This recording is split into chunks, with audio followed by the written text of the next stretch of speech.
MDOT presents The Extra Mile with Paul and Waverly.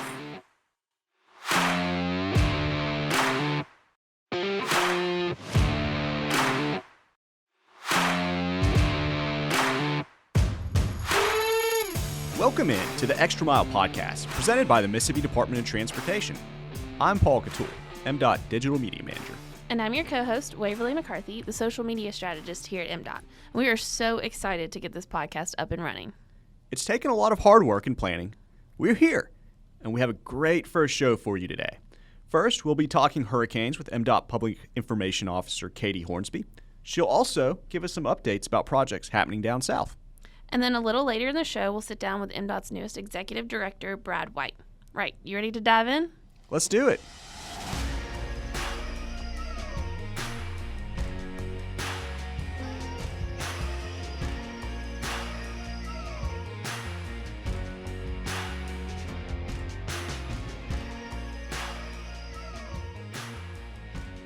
Joining us is Katrina Hornby. She's a public information officer for South Mississippi. Welcome in, Katie. Hey, thank you so much for having me. Hi. Excited to have you as our first interview of the podcast. And we'll get started and dive right in. We all know that hurricane season last year was kind of intense. So I know we're not meteorologists here, but we do keep track of what the National Weather Service has to say and everything. So what are they saying for this year's hurricane season? Yeah, so like you said, we're not meteorologists, but our eyes are always on the tropics during hurricane season. Last year was historic. There's 30 named storms, 14 hurricanes, 7 major hurricanes, and for this year, they're predicting a very active hurricane season. They don't think it's going to be quite as active as last year, which, fingers crossed that that's true. But they do expect a lot of activity. I mean, we've already had a tropical cyclone. It never got named, I don't believe, but it definitely came across the coast, swept through, gave us some rain and whatnot. So, I mean, it's already been active so far. There's a couple other tropical systems out there kind of doing their thing. So we're expecting another busy season. Fingers crossed that it's not as busy as last year. Oh, yikes. Yeah. So what is MDOT's role in hurricanes, like before and after? Yeah. So before we encourage people to go ahead and get their evacuation plans in place. So we really promote to people how important it is to know your evacuation route, know where you're going to go. Make sure to let your neighbors know where you're going to go. Have a hotel lined up or family members you can stay with, and that's just for your safety. And so on MDOT's end, what we actually do is, we are, all of our crews are on standby. They're ready to go. They're either bringing down the high mast lights, they're preparing the bridges, taking out traffic control boxes to prevent any damage from being done from any of the equipment or anything. So we're doing that before the storm while y'all are doing your planning and whatnot. Y'all as in the everyday person that needs to be evacuating. And then, so we're just basically on standby during the storm. Our crews are out there, they're in the maintenance sheds or the maintenance shops waiting. They might be at home, depending on when the storm hits. And then after, that is when it is our time to shine. So we are MDOT first responders. We come out there and we clear the roads for other first responders, for the emergency crews, for ambulances, police, and we were out there clearing the roads as quickly as possible so that we can get traffic flowing back to normal as much as possible. Throughout the year, Waverly does a great job of putting out information on social media, hurricane preparedness information throughout. Yeah, it's just a plug to go follow us on social. Yeah, absolutely. Get the plug in there, Waverly. Yeah, so follow at Mississippi DOT on Facebook, Twitter, Instagram, YouTube, everything we got. We put out hurricane tips, safe driving tips all throughout the year, but we definitely put a big focus on hurricane safety during hurricane season. That's at Mississippi DOT? Yes, at Mississippi DOT. There you go. But yes, a lot of hurricane preparedness information is on the social media channels during this time of the year. And can you, Katie, give us a little insight into kind of what that hurricane preparedness, those tips and information is? Yeah, absolutely. So as I said before, evacuation is the number one thing that MDOT drives home. We want everybody to have a plan in place. We want you to know what your evacuation route is, because not everybody can take Highway 49 to evacuate. And so we have a map. We have our hurricane guide, and inside there is an evacuation map, and it's got more than 20 different routes that people can take. And it's such a nifty tool. It's so easy to get access to. You can get a tangible copy. You can order it on our website at gomdot.com/maps, and then you can also download it too at gomdot.com/hurricanes. And so it's got tips in there about contraflow, about, again, those evacuation routes, numbers to call. So we encourage people to get that resource to help them with their planning and whatnot. We also have a checklist because we want people to go ahead and get their preparedness kit in place. And basically all that is just a kit full of different material you will need to be away from your home for up to 14 days, water, food, batteries, different things like that. So once you get your plan in place, we want you to have a preparedness kit, and we want you to know where you're going to go. And again, we've got different kind of resources to help everybody figure that out. And the checklist and the map, they're really vital. They're really crucial. Yeah, so where can you find all that stuff? Yeah, so again, our website is the best place to find it. gomdot.com/maps is where you can order all this stuff, and it'll be shipped right to your house. But if you just want to download it or pull it up on your phone, you could go to gomdot.com/hurricanes. And, you plug social media, and that's a great place to, constantly updating Facebook and Twitter with, what's happening, whether it's, road closures or, hey, it's hurricane season, make sure to get your checklist printed out and ready to go, or get your kit ready. So just a lot of different avenues to get all those resources. Yeah, and then we also, as the weather approaches, as a hurricane approaches, a tropical storm, whatever, we also post, we share from our partners at MEMA, at the National Weather Service, we post updates on the weather. We aren't meteorologists, but we do try and use every opportunity to inform the public about what's coming on. Yeah, because at the end of the day, that's our number one goal. We want to keep everybody safe, and an informed public is a safe public. So, our goal is to just use as many outlets as we can to get the information out to as many people as we can. Yeah, and you said earlier a little something about contraflow. Can you explain a little bit about that? Because I don't think a lot of people know exactly what that is. Yeah, there's always sometimes confusion and just misunderstood information about contraflow. So basically what contraflow is just when I-55 and I-59, all lanes of traffic turn northbound. And that is only going to happen if the Louisiana governor requests it and Mississippi's governor approves it. And the point of it is to evacuate the lower Louisiana parishes, a few of the coastal Mississippi counties. But it's primarily to help Louisiana. Basically, just all 4 lanes of traffic will, again, turn northbound. All the evacuees will head out, get to safety, and it'll turn back to normal around the Brookhaven, Hattiesburg areas. And then things get back to normal. Some exits will be blocked off and whatnot. And, we had a drill not too long ago, which made sure that all of our MDOT workers were ready to go, and made sure that they knew what to do and whatnot, and it went really well. So if that does happen this year, we hope not. We know our crews are prepared for it.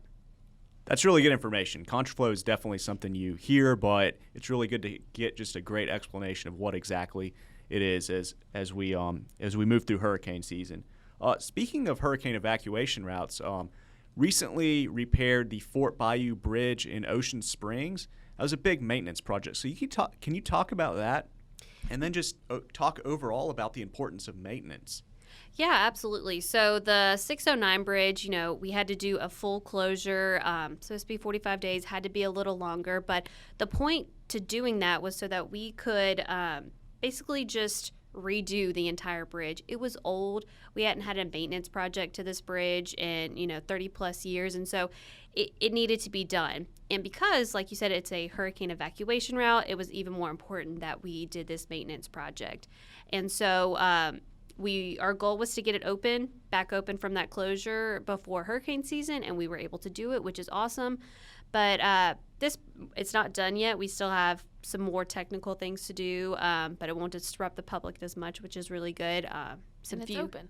Yeah, it's open. There's a few overnight closures, but we were able to get it back open before hurricane season. But, I mean, you think about a bridge, you constantly have to make sure that it is safe. You have to make sure that the wear and tear hasn't worn it down. I mean, you're constantly, making little maintenance repairs to make it last longer. And throughout the years, we've been doing small maintenance projects to the bridge and keeping up with it. And that's why we hadn't had to do a major project until, 30 plus years. And so it's like a car, if you want it to last longer, you have to constantly get an oil change or new tires. It's the same thing. So we're always keeping our eyes on bridges and roads and maintenance projects because it is so vital to the safety of our drivers. Yeah, and you don't always think about how if a bridge were to go down during hurricane season, that completely, blocks a community from safe evacuation. Yeah, absolutely. That's why it was such an important project to get done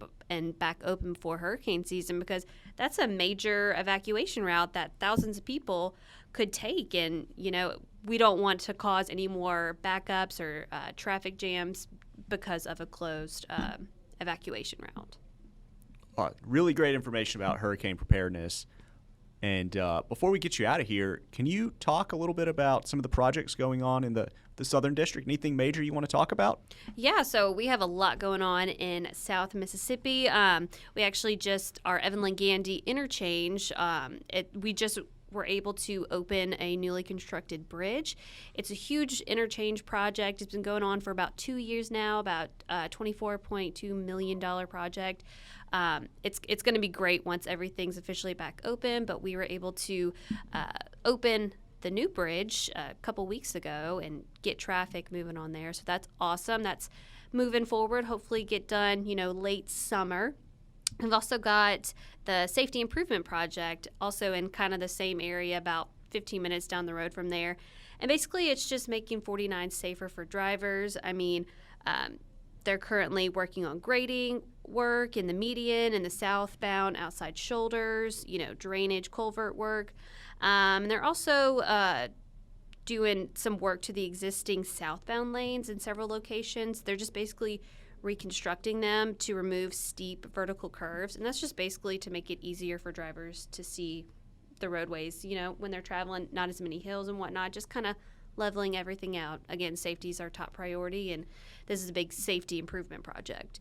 We also have in Marion County a bridge replacement on 198, and that's moving forward as well. Crews are working on the caps of one of the bridges, so that's going according to schedule, and we're doing really well with that. So we're making some really good progress down in South Mississippi.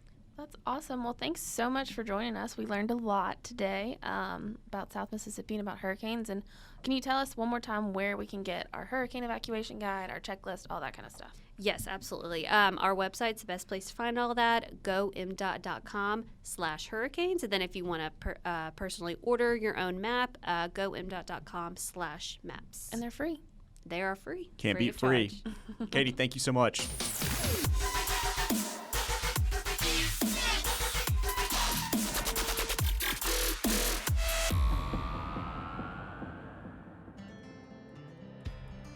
As you hit the roads this summer, make sure you hit the brakes in work zones. In 2019, there were more than 750 crashes nationwide, and 16% of fatalities in work zones were workers. These men and women are trying to make the roads a safer place for everyone. So let's do the same for them. Slow down in work zones.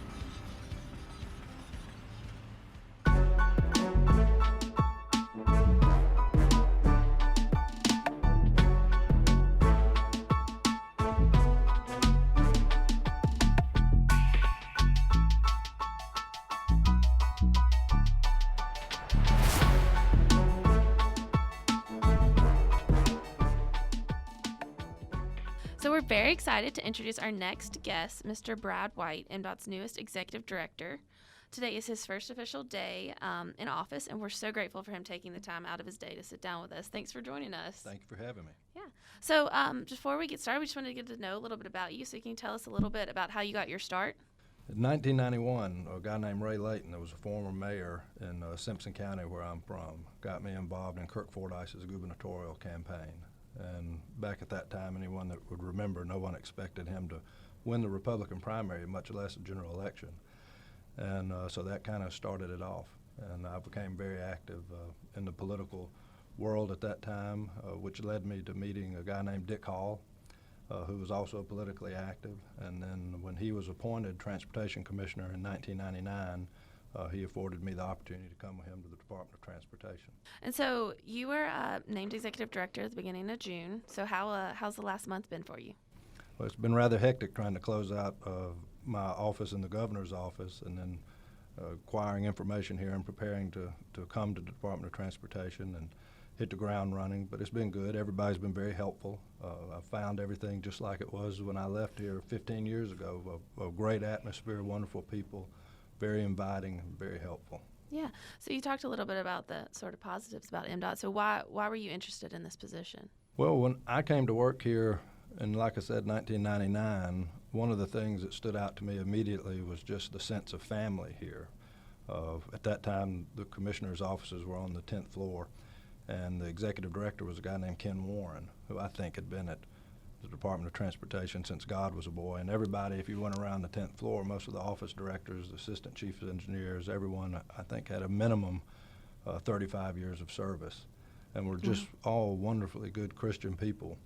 And so my first exposure to the agency was very positive, and it was a very important time in my life as a young man. And so I've always looked back at the agency after I left as just one of the best places that I'd ever worked. And my career took several different paths that ultimately led me into management and being more of an administrator and having the opportunity to serve as chief of staffs of other state agencies here as well as in Washington for a couple of U.S. senators. And so I was fortunate enough to have developed skills that hopefully will be able to be put to work back here, kind of where my public service career started in earnest. And it's my intention to work in a way that will reflect credit upon the agency and the industry. Brad, you mentioned your time with Commissioner Hall. Can you go into a little more detail about kind of your time with the commissioner, and has he offered you any advice? He has offered quite a lot of advice over the years. Dick Hall and Thad Cochran are probably two of the most influential people in my life. I wouldn't have had a college education if it wasn't for Commissioner Hall. When I was a senior in college, my parents divorced, and it led me to dropping out of school and going to work. And he gave me a job and hired me here. And as soon as I was financially able, he allowed me to go back to college at night. So ultimately, I got my degree from Belhaven here in Jackson by working at MDOT during the day and going there at night. And I don't think I would have been able to do that without his help and support during that time, which goes back to what I was saying earlier. That support didn't just come from him, but everybody else here in the department around. So he's a very important figure in my life, not just from what he's done for me personally, but learning his management skills and watching him. And then, of course, Senator Cochran, there was nobody like Thad Cochran. And I've always said that whoever writes the book about Thad Cochran's life could title it When Mississippi Got It Right, because he was one of our smartest, best, most capable public servants that I ever had the opportunity of working with. And just his service as a gentleman and as just a true patriot taught me a lot of valuable lessons in my time with him as well. We talked about your time at the state level with Commissioner Hall. You have a lot of experience at the federal level, too. Chief of Staff, the late Senator Thad Cochran, for current U.S. Senator Cindy Hyde-Smith. So I'm sure you dealt with some transportation infrastructure, policy, funding, et cetera. Can you talk about your experience with that and how maybe that will help you in your role as the MDOT leader? Well, originally, we had earmarks back in the days when Senator Lott and Cochran both were in Washington, and a lot of the transportation needs that the state had were met by virtue of them holding the knife whenever the pie was getting cut and being able to funnel funds here for things like the Greenville Mississippi River Bridge comes to mind. That was a $100 million earmark that started that project. But Senator Cochran, by the time I became his chief of staff, was still serving as chairman of the Appropriations Committee. So most of the involvement that we had in transportation all came from the funding side of it, because as you know, nationally we're dealing with a declining revenue problem where it comes to fuel tax, and Congress meets that by just plugging that deficit with the general appropriation. So Senator Cochran chairing the Appropriations Committee, we were very involved in the appropriation process of allocating funds out for all parts of the federal government, which included obviously the transportation. So, and you talked a little bit about funding, but from your perspective, what do you think that MDOT needs moving forward? Well, I think we need a better relationship with the legislature, and I think that begins just by building trust, and trust runs both ways. We have to get to a point where we can trust them and they can trust us. I'd like to think that some of my past roles have given me the opportunity to develop a reputation of somebody that is an honest broker and will keep my word and try to find ways to get to yes and be cooperative and collaborative in all the measures there, and hopefully that's something that we can build on. But I believe that, we have a lot of talent here. We certainly have a team of people that know how to do their job and know how to do it well. What we need is a partnership with our state leaders to ensure that we have the resources and tools to do the job and the mission that we've been tasked with. And I think that would be one of my first priorities, is trying to deal with them to address issues that are important to us.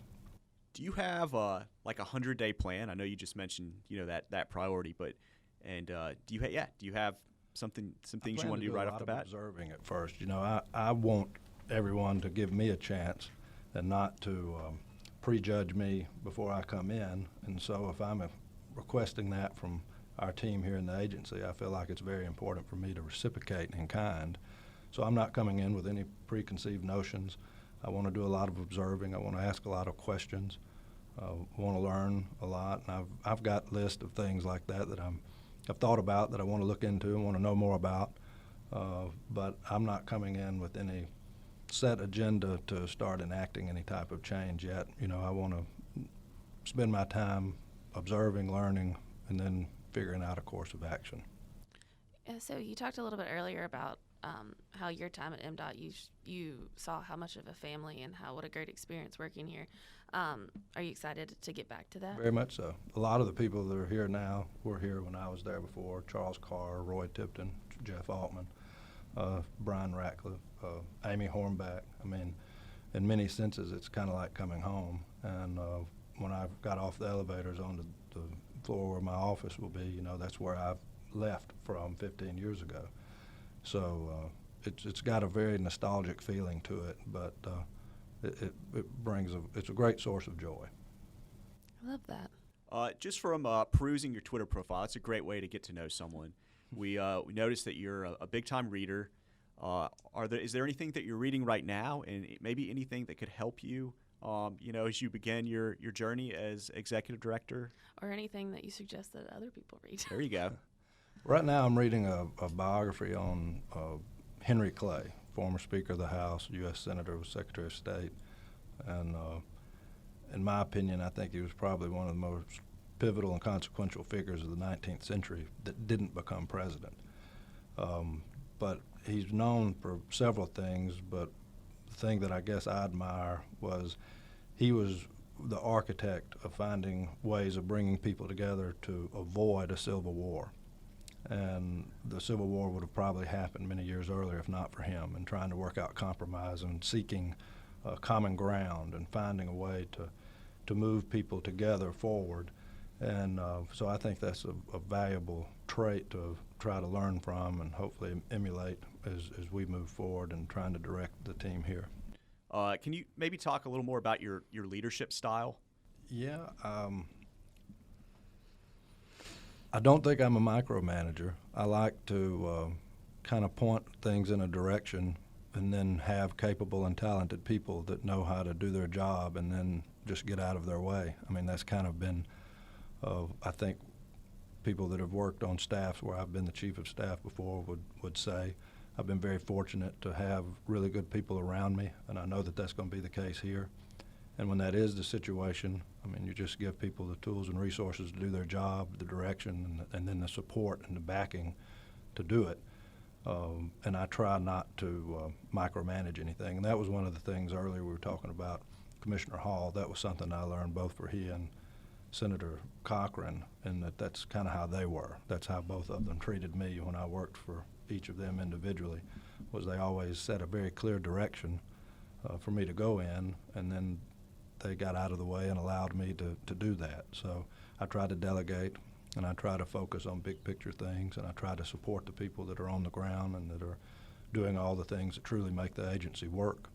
You know, so what I've looked to do is try to identify those types of resources and support that is needed that I can provide and help make sure is available to all the staff here so they can more easily and better do their job. I know we all work here at MDOT, we all work for the taxpayer. So do you have anything that you'd like to say, speak directly to the taxpayer and say that you would like to accomplish at MDOT, or what can you tell them that you want to do? I think that we are ultimately, that's who we're responsible to. The voters of this state elect the commission that is the policy developing arm and board of directors, if you will, of the agency. And I think that it's very important to remember that that's who we work for, and we have a responsibility of how we spend their money.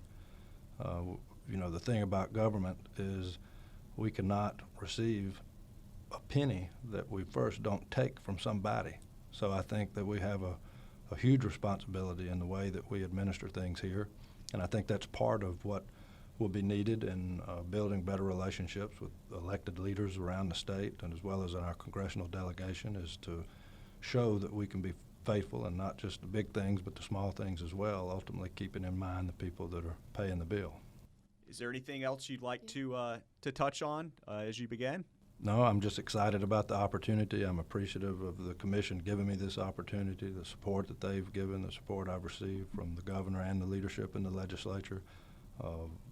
This government is a team sport, and it's going to take everybody working together to do that, and I'm excited about being a part of it, looking forward to it.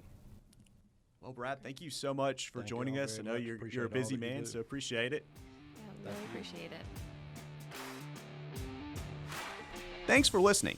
If you want to hear more episodes of The Extra Mile, be sure to subscribe or download wherever podcasts can be found.